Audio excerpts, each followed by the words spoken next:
કડીમાં ઊંઝા ઉમિયા માતાજી સંસ્થાન દ્વારા 101 ભજન કીટનું વિતરણ કરાયું। 2030 સુધી 1000 ઉમિયા માતાજીના મંદિર બને તે પ્રકારનું આયોજન।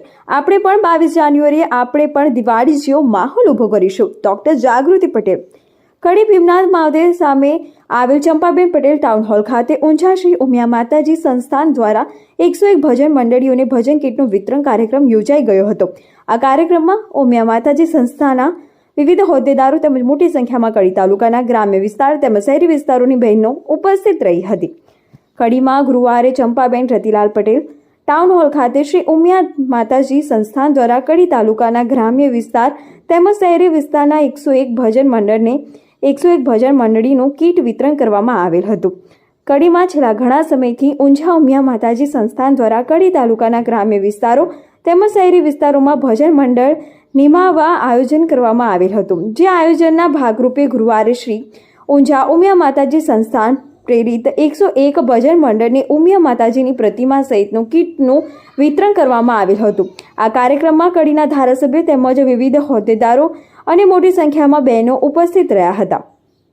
કડી ચંપાબા ટાઉન હોલ ખાતે ઊંઝા ઉમિયા માતાજી સંસ્થાન દ્વારા યોજાયેલ ભજન મંડળ કીટ વિતરણ કાર્યક્રમમાં ઊંઝા ઉમિયા માતાજી સંસ્થાના પ્રમુખ દિલીપભાઈ પટેલે જણાવ્યું હતું કે તમારું જે ભજન મંડળ બનાવેલું છે, કોઈપણ જગ્યા ઉપર તેમજ ગામની અંદર સારા નારસા પ્રસંગે કોઈનો દીકરો કે દીકરી જન્મી હોય તો ભજન બેસાડવાનું કરે। આવા પ્રસંગે જો કોઈ તમને ભજન કરવા માટે કોઈ વ્યક્તિ બોલાવે તો તમારે જવું, અને જો કોઈ માતાજી પાસે 1000, 2000 કે 500 મૂકે તો એ ભજન મંડળીની બચત કહેવાશે। અને વર્ષમાં એક વખત ઉમિયા માતાજીના મંદિરે ધજા ચડાવવાનો કાર્યક્રમ આ મંડળ દ્વારા યોજવામાં આવે। આ ભજન મંડળની અંદર દરેક જ્ઞાતિ જાતિના લોકોને જોડી શકો છો। આજે ઉમિયા માતાજીની મંદિરની અંદર વર્ષે દાડે 70 લાખ લોકો દર્શન કરવા માટે આવે છે। અમારો સર્વે છે કે 50%થી વધારે બીજી જ્ઞાતિના લોકો દર્શન કરવા માટે આવે છે। ઉમિયા માતાજી સંસ્થાન ધાર્મિક સંસ્થા હોવા છતાં કેટલીય સામાજિક પ્રવૃત્તિ કરે છે। હરિદ્વારમાં આપણે 37 કરોડના ખર્ચે ઉમા આશ્રમ બનાવેલ છે। કડી તાલુકાના વિનાયકપુરા ગામના અને તાલુકા પંચાયતના પૂર્વ પ્રમુખ રમીલાલ બહેન પટેલ, સરોજબહેન પટેલ સહિતની બહેનોને વિવિધ જવાબદારીઓ સોંપવામાં આવેલ હતી। કશું જ નહીં, તમે સારા માનવી બની જાઓ। આ સૌથી મોટી આ જગતને આપણને ઈશ્વરે આપેલી શ્રેષ્ઠ ડિગ્રી છે। તો આજે જેટલી પણ માતૃશક્તિ ઉપસ્થિત છે એના માટે કહીશ કે કોમલ है कमजोर नहीं, शक्ति का नाम नारी है, जग को जीवन देने वाली मौत भी तुझसे हारी है। આજે આપણે ફક્ત ને ફક્ત સત્સંગ મંડળના આ ભજન માટે ખંજરી મંજીરા કરતાલ વગાડી એવું નહીં। આપણા આદરણીય નેતાજીએ કીધું, માનદ મંત્રીશ્રીએ, કે સત્સંગ મંડળના માધ્યમથી આપણે સામાજિક સશક્તિકરણના ઘણા બધા કામ કરી શકીએ। સત્સંગ મંડળમાં જોડાયેલી બેનની ઓળખ આગવી હોય, એ બધા જ આફતોને પચાવવાની તાકાત હોય, આફતને અવસરમાં પલટી શકવાની તાકાત મારી બેનની હોય।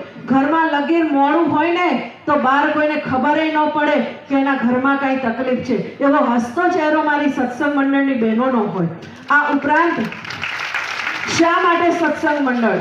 હું ને દિલીપભાઈ નેતાજીને અમે રાજસ્થાન 4 લાખ પાટીદારોને એક મોટો સમિયાણો બંધાણો। ત્યાં એક પત્રકારે પૂછ્યું કે બેન, તમે આ અમદાવાદ, ગુજરાત, રાજસ્થાનના સત્સંગ મંડળ સ્થાપવાની શરૂઆત કરી, તો હવે 21મી સદીમાં લોકો ટેકનોલોજીનો ઉપયોગ કરે, તમે આ બહેનોના હાથમાં આવી રીતના કરતાલ ને મંજીરા ને ખંજરી પકડાવશો તો આ દેશના વિકાસનો શું?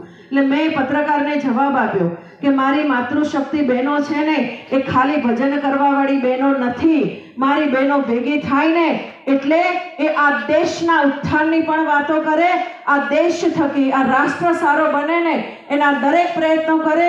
ઊંઝા ઉમિયા માતાજી સંસ્થાનના માધ્યમથી સત્સંગ મંડળની સ્થાપના થકી આપણે આપણો સનાતન ધર્મ સાચવીએ છીએ, આપણે આપણી હિન્દુ સંસ્કૃતિના રખેવાળ બનીએ છીએ।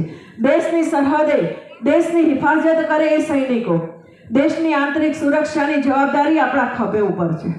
ત્યારે આપણે આ સત્સંગ મંડળના માધ્યમથી એક નહીં અનેક કાર્યક્રમો આપણે કરી શકીએ, અનેક આયામને સિદ્ધ કરી શકીએ, નિત નવી ક્ષિતિજોને આપણે પાર કરી શકીએ।